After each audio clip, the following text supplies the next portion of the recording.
Hey everyone, welcome back to the channel. My name is Chris, and today I'm going to be showing you guys how to get the best bang for your buck at the Pick-a-Brick wall. So let's get started. I went to the Lego store the other day, and I picked up a box, and unfortunately, on the way home, it kind of exploded in the bag, so I can't really unbox it for you guys, but I can still pull it out and kind of just show you a gist of everything that I got here. So let me pull each of the types of pieces out and I'll show you what I got. Okay, so I pulled pretty much everything out except for the base layer that I put in here, and this base layer was 1x12 white bricks as well as 2x2 bricks in pink. And the other stuff that I got, I'm going to quickly just kind of run over that, and then I'm going to show you guys how I put it in the box while I was at the Lego store, just kind of reverse engineering it, so I can show you guys how to maximize the space in here to help get the most bang for your buck. So we're gonna get started with obviously we had those two to start, and then I stacked up some 4x6 plate, and when you put that on top of these bricks that are laying on their side, as you guys can see, that comes right up to the seam where the top of the lid folds down. So I made 3 stacks of those, and I put them all next to each other like this. And then next, I saw these 2x8 yellow plates, and I use a lot of random plates for my foundations in the city, and I need to make a couple more of them, so figured I would grab some 2x8 plates, and so I put those right on the side here. I could have gotten more, but I didn't really feel I needed to, so I just got a couple of them, and again, it's right at that seam for the lid, so that's good. And then the next thing I got was, actually it's 2 different types of pieces.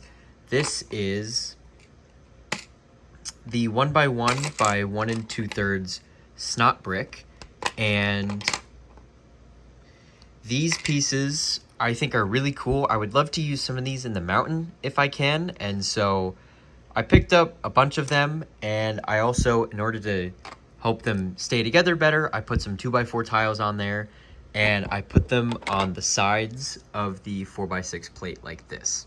Okay, so with this reassembled here, we're gonna put this back in, and so now we have kind of 2 holes that are left in here. We have a smaller one on this side, and we have a much bigger one on this side here. And the 3 types of pieces remaining are red 1x1 plates, which I use a lot of in foundations, and also for the Mills plates under the farm to help give it the varying heights for the grass. These stem pieces for the farm and other projects as well, like the Lord of the Rings mock, which, by the way, if you guys have not been checking that out, I highly recommend you do. I think the mock is turning out really well.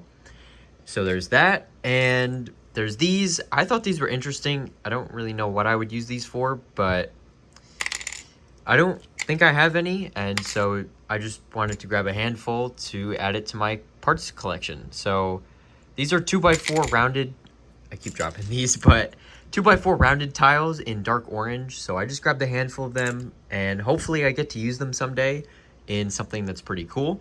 But now I'm just gonna put a handful or 2 into here to kind of give you guys an idea and show you guys what exactly my thought process is when putting the pieces in here. Okay, so I added in a handful of the red 1x1 plates here, and so what I wanted to do was to add in some of these plates to help fill in the gap down here, because 2x2 bricks didn't quite fit, as well as this top corner here and this bottom corner here as well. And so I'm not like pressing these down properly, but you know, in the actual store, I would probably do this. I would, you know, tap the box against the table to help pat everything down and to kind of sift everything into place here. But this is kind of just a demonstration for you guys to help understand how to fill these boxes better. And so as you guys can see, these are already starting to fill up really good here on these corners. And so normally I use big pieces to get the base foundation, and then I put a bunch of small pieces like these red 1x1s and other things like that in the little crevices that are left open to try and fill in those gaps better. And these red 1x1 plates are probably the smallest thing that they have on the Pick-a-Brick wall currently, at least at the store that I go to. They used to have these quarter round dark gray tiles, which I used a bunch of those to add in there. Sometimes they have flower pieces, sometimes they have all different kinds of stuff, but I use these for the foundations and for Mills plates like I mentioned, and so figured I would restock up on some of these. And so now let me add in about another handful or two of this stuff to help convey my point here. Okay, so at this point, this left side is almost filled. I went ahead and just added in a bunch of these stem pieces here. These are not the most effective things for filling in a box like this because, as you guys can see, they leave a lot of open air in there, but I really need these pieces and I'm running actually quite low on them, and so I figured this is probably the most useful piece that I got out of this entire box here. And so I wanted to just grab as many as I could. But if, again, like I mentioned earlier, if you kind of like pat it against the table to try and move everything around and reorganize everything in a more meticulous manner, things will fall into place better, so you can actually go in and add more after the fact. And so pretty much that's the whole idea. And then this other side here, I did put these tiles in a little nicer when I was at the Lego store, but for the sake of the demonstration, I'm just gonna kind of throw them in here with the rest of these pieces here, because it doesn't really matter. If it was something like these big plates here, I would stack them together and try and make a bunch of columns to try and get as much out of it as I can.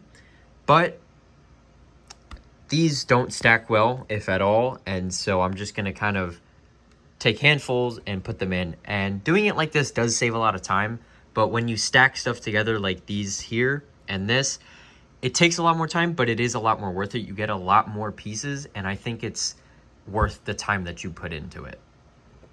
Okay, and so with putting all of these remaining pieces in, that's pretty much it.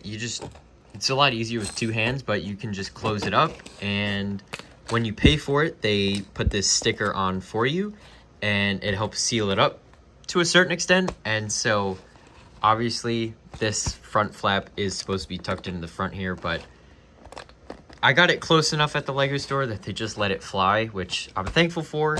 So that means I could get a couple more extra pieces in here, which brings the price down on all of it. So like the price per piece, I mean.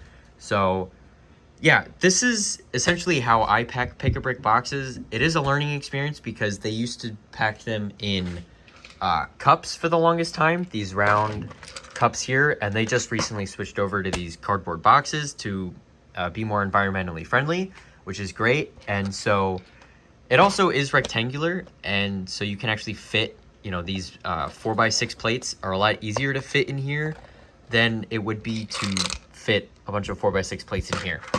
So, and it also has the part of the stud on the bottom so that they stack better. But I think these were great, but I do think that the new boxes are far superior to these. And so I actually didn't even get to fit all of the other pieces in here. I spent more time in store trying to fit it in and take the time to really get it to go into the box properly. But for the sake of this video and the demonstration, I think it conveys my point well enough. And so on that note, that's going to wrap up today's video. I just want to say thank you guys so much for watching this. If you found it helpful, make sure to like the video and subscribe, as well as click the bell notification so you don't miss any future uploads. If you guys have any feedback for me on what I should build with these pieces, make sure to leave that in a comment down below. And once again, thank you guys for watching, and I hope to see you next time. Bye for now.